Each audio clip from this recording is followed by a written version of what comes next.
Bonjour à tous et bienvenue sur cette nouvelle vidéo où je vais parler des réelles différences qu'il y a entre les hommes et les femmes. Parce qu'on entend beaucoup de conneries, on entend beaucoup de choses. Donc là, je vais vous remettre la vérité. Tout d'abord, il y a la différence physique et comportementale. C'est tout. C'est les seules différences qu'il y a. Sinon, une femme n'est pas moins capable qu'un homme. À part physiquement, parce que du coup, nous on a la testostérone, donc on sera plus fort, plus endurant, on aura des os plus solides. Mais sinon, si c'est une question d'intellectuel, de réflexion, de calcul, ou quoi que ce soit d'autre, que ce soit artistique ou n'importe quoi d'autre, une femme n'est absolument pas moins capable qu'un homme. Si elle y va à 200%, comme un homme, s'il va à 200% avec la femme, il va à 200%. Si c'est un travail mental, de réflexion, d'inspiration, de créativité, ils auront à peu près les mêmes résultats. Donc les seules différences qu'il y a, déjà c'est physique. De toute façon, on le voit très bien avec les transgenres qui arrivent dans les catégories féminines. Hein, il y avait des hommes qui étaient dans le top 500 et qui ont fait une transition en femme et qui maintenant sont premiers de loin dans la catégorie femme. Donc ce serait juste totalement hypocrite de dire que les différences physiques, il n'y en a pas. Donc déjà on peut voir qu'ils sont plus forts, plus endurants, ils résistent mieux à la douleur et ils sont plus résistants. Concrètement, c'est ça. Physiquement, c'est tout. Maintenant, physiquement, je vais aussi apporter une autre nuance. Par exemple, il n'y a pas que la performance. Il y a aussi l'esthétique. Une femme aura toujours bien plus d'élégance, bien plus de grâce qu'un homme. C'est pour ça que la gymnastique, que ce soit pour les hommes ou pour les femmes, c'est drastiquement différent. C'est aussi pour ça qu'au patinage artistique, il y a beaucoup de femmes qui performent de manière excellente. Pour ça aussi qu'au niveau de la danse, il y a plus de femmes que d'hommes, parce que les femmes sont bien plus gracieuses que les hommes. Donc voilà. Donc au niveau de la performance, c'est les hommes qui remportent. Au niveau de l'élégance et de la grâce, ce sont les femmes. Maintenant, les différences comportementales. Dues aux différences physiques qu'on a, donc de nos hormones, un homme produira bien plus de testostérone qu'une femme, et une femme produira bien plus d'œstrogène qu'un homme. Et rien qu'à cause de ces deux hormones-là, qui sont drastiquement différentes, et qui influent donc de manière bien différente sur le corps et sur la mentalité des hommes et des femmes, ça influe sur notre comportement. Par exemple, si vous avez beaucoup de testostérone, vous allez avoir tendance à être bien plus impulsif, à résister bien mieux à la douleur, à vouloir faire bien plus de grandes choses. Donc, par exemple, si d'un coup vous avez une idée, vous dites tiens je veux me lancer sur YouTube, bah, vous allez avoir l'impulsion, mais une énorme impulsion. Et après, vous avez juste besoin de rigueur et votre impulsion est suivie. Alors qu'une femme, les oestrogènes, ça fait pas ce même effet-là. C'est pour ça qu'il y a bien plus d'hommes dans l'entrepreneuriat que de femmes, juste à cause de cette hormone-là. Et aussi on peut voir que dans l'entrepreneuriat, bah, les femmes qui réussissent, les femmes qui se donnent à fond, les femmes qui veulent faire de grandes choses, elles ont des comportements humains. La plupart, c'est des garçons manqués. Dans leur comportement, hein. Physiquement, ça n'a rien à voir. Et donc, on peut voir que le fait de conquérir, le fait de vouloir faire de grandes choses, le fait de vouloir protéger les autres, etc., c'est un comportement masculin. Et ce n'est pas pour ça que c'est que les hommes qui ont ce comportement-là. Par exemple, si un homme va être énormément en surpoids, on va voir que donc son comportement va changer. Parce que quand on est en surpoids, notre corps produit bien plus d'œstrogène que de testostérone. plus on a de masse graisseuse dans le corps, plus on a tendance à être féminin. Par exemple, avoir les seins qui poussent, avoir la barbe qui est peut-être réduite, on va avoir tendance à se transformer en femme physiquement, mais aussi mentalement, dans notre comportement, dans notre manière de réfléchir, dans notre manière de vivre tous les jours. Et inversement, si une femme fait du sport, a un taux de masse graisseuse bas, peut-être prend des produits de la testostérone, etc., souffre tous les jours, a un mental de conquérant, etc., et ben elle va devenir bien plus masculin que la moyenne des hommes.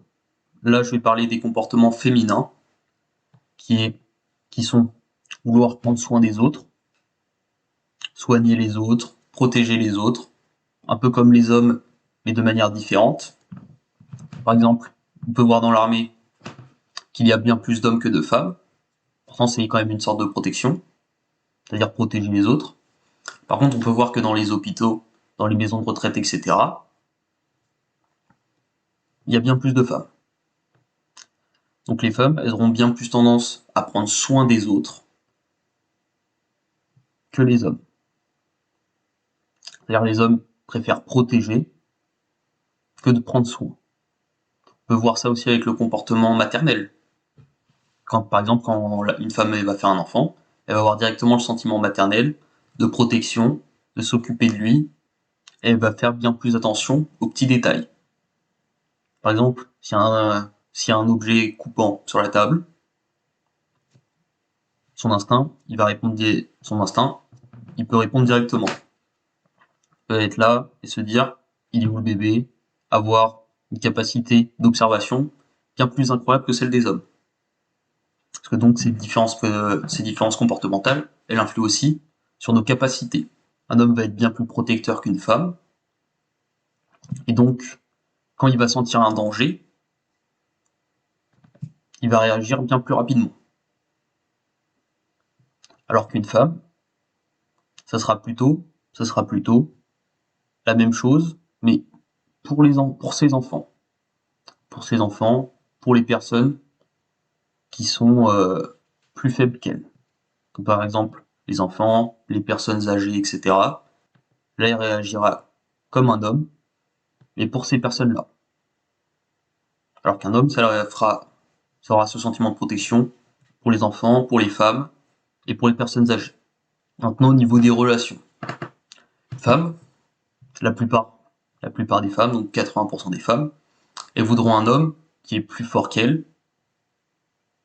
qui a plus d'argent qu'elles, donc qui est plus puissant qu'elles. Et c'est normal. Parce que comme ça, elles auront ce sentiment de se sentir protégées. Et en même temps, l'homme, il aura le sentiment d'être utile. Parce que du coup, il sentira que elle est plus faible que lui, physiquement, économiquement, et donc il aura envie de la protéger. Et donc ça fera un sentiment réciproque, ça créera un sentiment réciproque de protection et de protéger. Et dans une relation, s'il n'y a pas de complémentarité, généralement ça ne marche pas. Par exemple, s'il y en a un qui se sent lésé par rapport à l'autre, généralement une relation ça marche pas. Donc c'est pour ça que cette différence comportementale, elle est essentielle. Donc quand une femme veut qu'un homme gagne plus qu'elle, c'est juste un comportement normal. Ce n'est pas qu'elle est vénale, ce n'est pas qu'elle adore l'argent, c'est pour la sécurité. Et inversement, quand un homme veut une femme plus petite que lui, qui gagne moins d'argent que lui, ce n'est pas parce qu'il veut la dominer, c'est parce qu'il se sentira bien mieux dans une relation où il est supérieur à elle et qu'il se sent utile,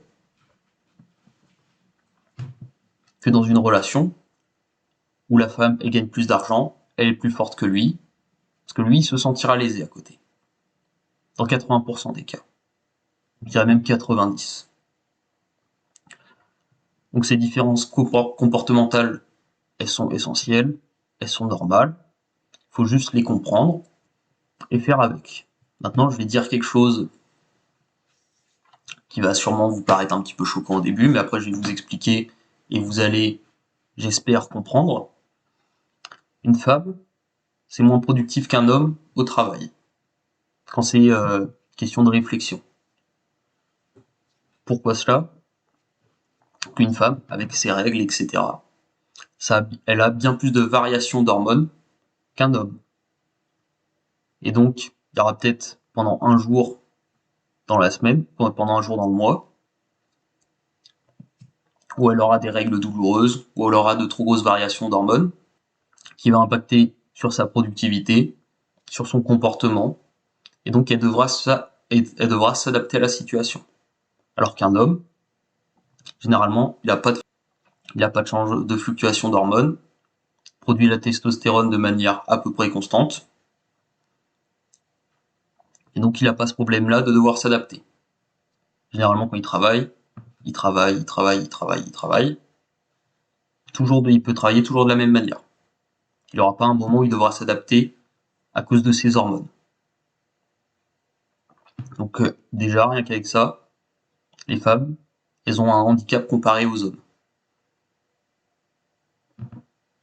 Voilà. Ensuite, au travail, il y a encore un autre handicap pour les femmes. C'est-à-dire que généralement, les couples, etc., ils font des enfants entre 25 et 35 ans. Donc généralement, c'est au début de ta carrière, si tu veux progresser dans l'entreprise, etc., aux alentours de ces âges-là, pareil. Donc si tu veux avoir une promotion, devenir directeur, etc., et que tu es une femme et tu veux avoir des enfants comme tout le monde, bah, ça va être bien plus compliqué. Parce que du coup, les entreprises, si elles ont un directeur ou une directrice, bah, elles ont besoin qu'elle soit là, tu vois. Et après, même si vous me dites, oui, mais on peut la remplacer, la personne, etc., ça coûte de l'argent de la remplacer. C'est-à-dire que tu payes deux personnes. Tu payes deux personnes pendant 6 mois au salaire d'un directeur. Il y a beaucoup de femmes qui mettent leur carrière en pause, donc pour s'occuper de leur enfant au début de quand il vient de naître. Parce que, comme je vous ai expliqué juste avant, l'instinct maternel, etc., elles ont envie de s'en occuper, qu'ils soient bien, et qu'ils se sentent en sécurité. Vu qu'elles ont des carrières fragmentées, vu qu'elles prennent congé maternité et après d'autres congés aussi pour pouvoir s'occuper de l'enfant, bah c'est pour ça qu'elles ne peuvent pas, qu'il y a beaucoup moins de femmes qui ont des postes importants que d'hommes. C'est à cause de ça. Parce que les entreprises, elles s'en foutent complètement que tu aies un enfant, que c'est bien pour toi, que tu dois t'en occuper, etc. Elles les regardent, est-ce que tu peux être là, est-ce que tu peux pas être là, si t'es pas là, ça va nous coûter cher, on va devoir te remplacer, etc. Et donc, elles ne te prennent pas. C'est pour ça qu'il y a aussi des entreprises qui te demandent, qui te demandent, est-ce que tu comptes faire des enfants, si t'es une femme? Ce qui est totalement privé et interdit, mais ils se le permettent. Et donc maintenant, au niveau de l'entrepreneuriat, c'est pareil. Maintenant on prône la femme indépendante, qui est seule, qui se fait toute seule, qui réussit tout toute seule, qui a sa propre entreprise, etc. Sauf qu'à côté, t'as pas de vie de famille, t'as peut-être pas de petite amie, et c'est bien plus compliqué. Ces femmes-là, à partir quand elles atteindront peut-être les 35-40 ans, et que elles seront toutes seules, après ça sera bien plus compliqué de trouver un mari. Surtout que, comme j'ai dit juste avant, plus de 80% des hommes, ils préfèrent gagner plus d'argent que leurs femmes.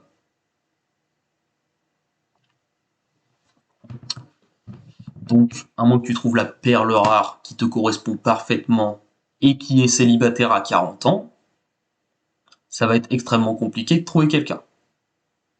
Donc voilà. Après, vous faites comme vous voulez. Si vous aimez ce que vous faites, si vous êtes heureux comme ça, si vous êtes heureuse comme ça, tant mieux pour vous. Moi, je ne suis pas là pour vous juger. Je suis là uniquement pour vous avertir.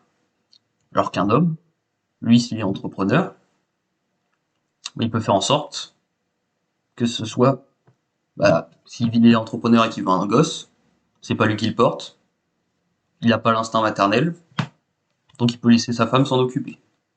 Donc il a déjà pas ce problème-là. Alors qu'une femme, elle, même si elle fait confiance totalement à son mari pour qu'il s'en occupe, elle doit quand même être enceinte, s'en occuper, etc. Et c'est pas bon de se surmener quand t'es enceinte. Parce qu'après ça peut provoquer des problèmes, etc. Donc c'est pour ça qu'il y a bien plus d'hommes entrepreneurs, qu'il y a bien plus d'hommes qui sont à des hauts postes que de femmes. Parce qu'on a un avantage biologique qui est qu'on ne doit pas porter un gosse. Maintenant, il y a aussi une petite, cette dernière différence comportementale, c'est-à-dire qu'un homme sera bien plus réfléchi et aura bien plus d'aisance à mettre de côté ses émotions qu'une femme. Par exemple, si on parle d'un sujet qui tient à cœur ou d'un avis extrêmement tranché sur la question, si t'es une femme et que la personne en face elle a un avis totalement opposé au tien, elle aura bien plus tendance à s'emporter. Alors qu'un homme,